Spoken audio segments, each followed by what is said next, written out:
All right, gentlemen, in today's video, we're having fun. 25 random fashion facts that most men do not know.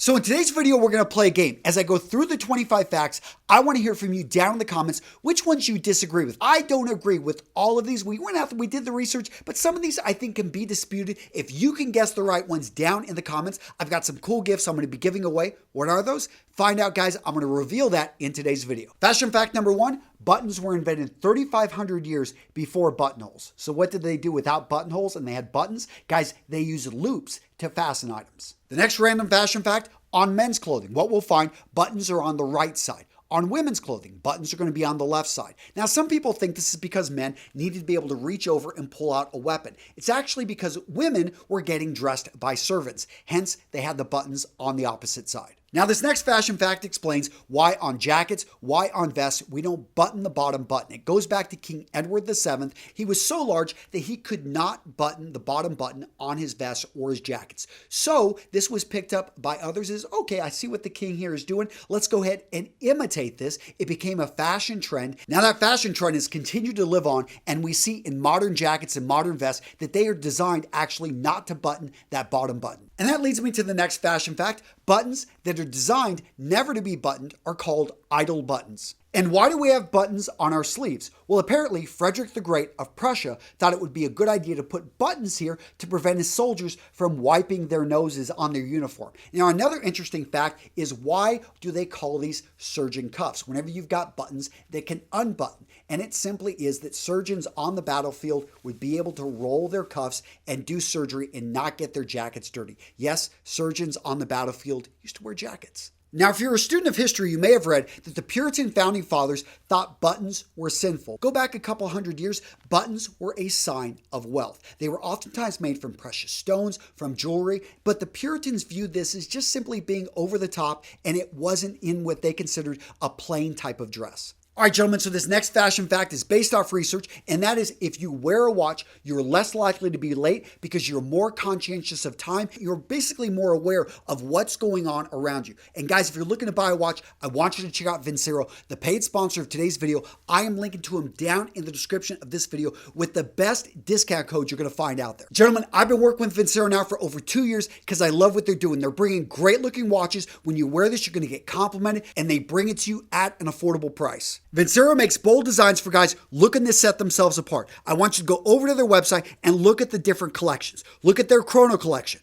Look at their Kairos collection. Check out that Bellwether collection, one of my favorites. Absolutely love these watches. Look at the Marble collection, and they've even got an automatic collection of watches. And you guys know I love the interchangeable wardrobe, and that's what I love about Vincero, is that you can change out the strap. So this metal strap, if you wanted to wear this with this lighter colored dial, or if I want to go for a different type of leather, I could own just a few watches, and all of a sudden I can change things up however I want. 2-year warranty, 30-day return policy, free worldwide shipping. Guys, I'm linking to Vincero down in the description of this video with the best discount code you're going to find out there. Use it or lose it. Oh, and I've got some extra watches here in the office I would love to give away. So how to win this, guys? I need you to go click on the link down in the description, go to their website, get the details on the watch. Let me know down in the comments, along with the fashion fact number that you disagree with and why. Next up, let's talk about the ticket pocket. So this is on the right side of a jacket, of a sports jacket, of a blazer. Ticket pockets are usually going to be smaller. They're designed, why they were made, to hold a ticket. Now, in most suit jackets, sports jackets, you're going to see what are known as jetted pockets,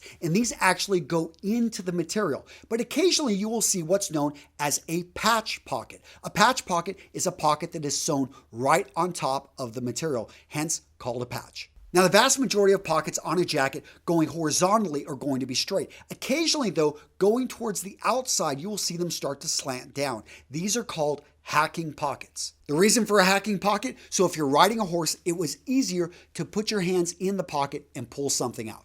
Occasionally on a casual shirt, you're going to see what's called an epaulet. And an epaulet is a fold over of material that used to actually be for holding a rank insignia. So it just goes to show how closely tied menswear is to basically military uniforms. And why would you ever want a shirt with an epaulet? Because it's going to build up your shoulders. The classic business suit has remained virtually unchanged for almost 100 years. Now, we've seen changes in proportions, maybe colors go in and out, but the overall design of the suit has not really changed. Sports jackets are called sports jackets because they were worn by men watching sport and participating in sport. So you were watching maybe horse racing or you were participating in hunting. Spectator shoes are called spectator shoes because they were worn by spectators about 100 years ago. Whenever they went to events such as horse racing, they wanted to stand out and they wanted it to be seen that these were not their formal shoes. They still looked good, but there was something different about them. Hence, they were called spectator shoes. The technical term for the end of a shoelace is called an aglet. Most dress shoes are going to have an odd number of lace holes. In this case, 1, 2, 3, 4, 5. So the next random fashion fact, most lace holes are incorrectly labeled as eyelets or grommets. Now, eyelets or grommets use metal, but lace holes, as they should be correctly called, actually do not, and they're just simply holes in the leather. Next up, let's talk about Vibram soles. Vibram soles are rubber soles, really durable, really tough, that have extreme grip. They were developed by a mountaineer. His name was Vitaly Bramini, and he was climbing the Alps, and 6 of his climbing crew froze to death. And after this incident, he went out and developed a sole that would have probably saved their lives if they had had it. Next up, let's talk about the design and popularity of the modern cowboy boot. So most of this is owed to Hollywood, not to history. Now, if you go back historically, yes, there was the Western boot, and it did not have laces. It did have a heel. It did have a higher upper, but not this high. This is all part of Hollywood, putting in the flashy colors, the designs. This is something that could be sold and could be mass marketed. Now, when you go back and look historically, yes, it was something that if you fell out of the saddle, no laces so that it would slip right off, and the heel to help you get a grip right in there. Now, all that being said, I love Western boots. So talking about boots, let's talk about Wellington boots. These were invented in 1817 by the Duke of Wellington. Basically, he wanted a boot that could go from being out riding a horse, going out and doing the work, to actually being able to wear at night. This was a formal time, so it was a boot that could make transition, something that I think a lot of you guys would appreciate. Most people have one foot that's slightly larger than the other. When you're trying to make a decision of which size to go with the larger size foot. So this is really strange to us Americans, but what we call suspenders, the British, they call braces. And what the British call suspenders, we call women's garters. Kind of strange, huh? Now, did you know that Benjamin Franklin, besides being on $100 bills, also set fashion trends? So apparently in 1736, he made the volunteer fire department, the first one in the United States, part of their uniform was to wear suspenders. Hence, they became popular. And suspenders apparently were a big deal. Men would receive them as gifts from women, and they would go through and they would embroider them, make them really nice. Napoleon had some with bumblebees. Franklin Delano Roosevelt apparently had eagles and flags on them. So pretty patriotic there. And besides being called braces, apparently suspenders were also called galluses, which comes from the word gallows, which means to hang, which sounds really morbid, and I'm glad they don't call them that anymore. So what happened to suspenders? How come we don't wear them as much anymore? Well, it started in 1893 with a fashion trend called the belt. And basically, it was a really hot summer. People were like, it's too hot to even wear suspenders. So they started wearing these new hip things called belts. Hence, we wear a belt even today. So in today's day and age, the color blue is considered very strong and masculine. The color pink is considered feminine. Go back 150 years, this was actually flipped. Blue was a feminine color and pink was a masculine color because of its association with red, which was considered a very strong color for men. So why is there a stereotype that men can't match colors like women? Actually, it's got a bit of a scientific base, and that is almost 10% of men are colorblind compared to less than 1% of women. All right, gentlemen, so which of the fashion facts do you disagree with? Let me know down in the comments, and make sure you click on that link for Vincero down in the description. Go check out the watches. Let me know exactly which one you'd like to receive, along with the fashion fact you disagree with and why, and we're going to go through and I'm going to choose out some winners here in the next week.